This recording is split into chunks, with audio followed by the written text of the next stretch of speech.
Bonjour à tous et bienvenue dans une nouvelle vidéo Feel Good. Et aujourd'hui, je vais vous donner 6 astuces pour un management bienveillant.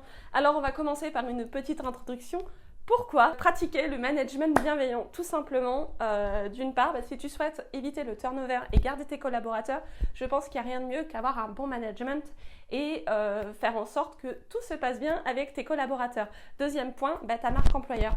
Alors, qu'est-ce que la marque employeur? En gros, c'est l'image que ton entreprise a vis-à-vis de tes futurs collaborateurs ou de tes collaborateurs. Sache que ton collaborateur est ton premier ambassadeur et que si tu te comportes bien avec lui, ça rayonnera à l'externe et les gens auront envie de venir dans ton entreprise.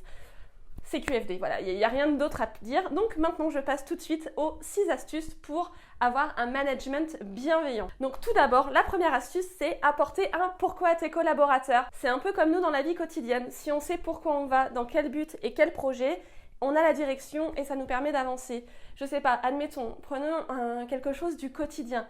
Demain, t'as quelqu'un, un proche qui te dit « Viens, on va là-bas ». Il te dit pas pourquoi, dans quel but. Toi, tu vas te dire, non, j'ai pas envie d'y aller, il n'y a aucun intérêt. Enfin, moi, je reste là. Je vais pas le faire, ton truc. Mais viens, on y va. Non, mais pourquoi? Je ne sais pas. Dans ce cas-là, tu n'y vas pas. Et c'est exactement pareil en entreprise. Si tu apportes un pourquoi et tu dis où tu souhaites aller, quels sont tes projets, crois-moi que ton collaborateur te suivra et sera beaucoup plus impliqué dans le projet. Deuxième point, la transparence. Deux mots.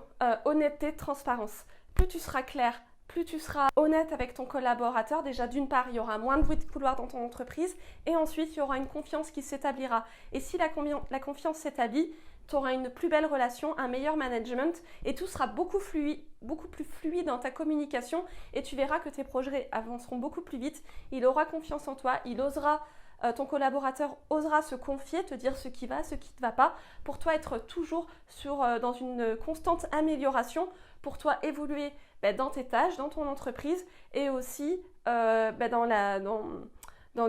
tes futurs projets ou les projets que tu es en train de réaliser.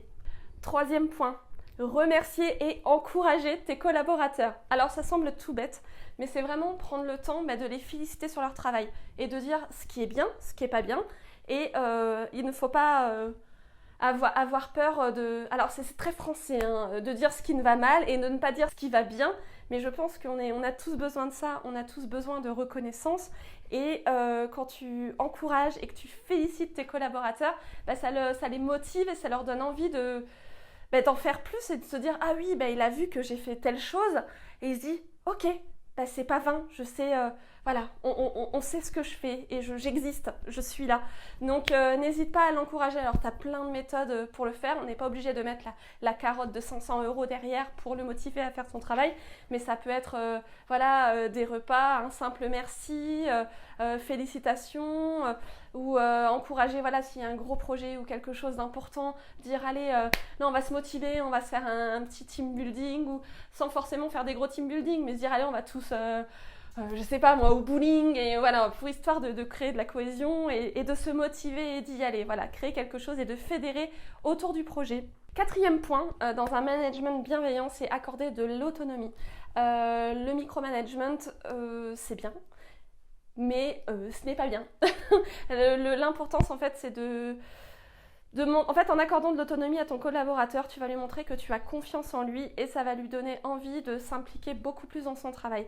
Plus tu vas être sur son dos, plus ça va agacer et il va avoir l'impression d'étouffer et que finalement tu n'as pas confiance et ça va minimiser, en fait, il va avoir l'impression qu'il n'est pas compétent dans son travail et c'est tout ce qu'on ne souhaite pas. Le but, c'est de lui apporter qui se sentent bien dans son job, qui se disent je suis capable, je peux réussir et ensuite lui proposer des missions. En fait, le but d'un manager et le but d'un chef d'entreprise quand on a des collaborateurs, c'est pas forcément ramener de l'argent, c'est aussi de lui permettre de s'élever et d'aller plus haut et de le faire grandir. C'est de faire grandir ton entreprise mais aussi faire grandir ton collaborateur pour qu'il puisse aller avec toi le plus loin possible. Cinquième point. Admettre l'erreur, ça veut dire que on fait tous des erreurs et j'en suis persuadée que c'est en faisant des erreurs qu'on apprend. Je me souviens quand j'étais plus jeune, maman me disait oui, c'est pas grave, si tu te trompes, c'est comme ça que tu vas apprendre et que tu retiendras le mieux. Et au début, je l'acceptais pas, mais en vrai, c'est vrai. Je me souviens que prenons l'exemple des fautes d'orthographe. Moi, je me souviens que les fautes d'orthographe, quand je faisais des erreurs et qu'on me reprenait dessus, Au final, c'est des fautes que je ne fais plus. C'est exactement pareil en entreprise avec ses collaborateurs. Quand ils font des erreurs, admettre l'erreur, ça leur permet de ne pas recommencer, de grandir et de progresser. Donc accepter l'erreur, ce n'est pas grave, il n'y a pas mort d'homme. Bon, peut-être en médecine, mais auquel cas, acceptons-le et ça fait grandir son collaborateur et par la même occasion, ça fait grandir son entreprise. Et pour finir, le 6e point, être à l'écoute. Et voilà, j'ai déjà fait une vidéo précédente sur l'écoute active, donc je ne vais pas passer énormément de temps dessus.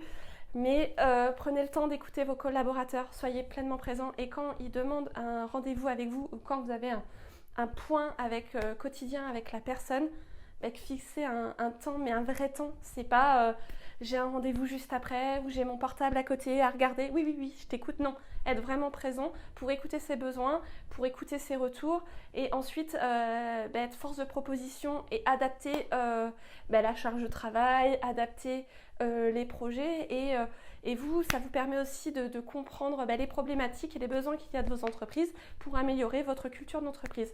Voilà, j'en ai fini pour aujourd'hui. J'espère que cette vidéo vous aura plu et je vous dis à la semaine prochaine pour une nouvelle vidéo. Au revoir!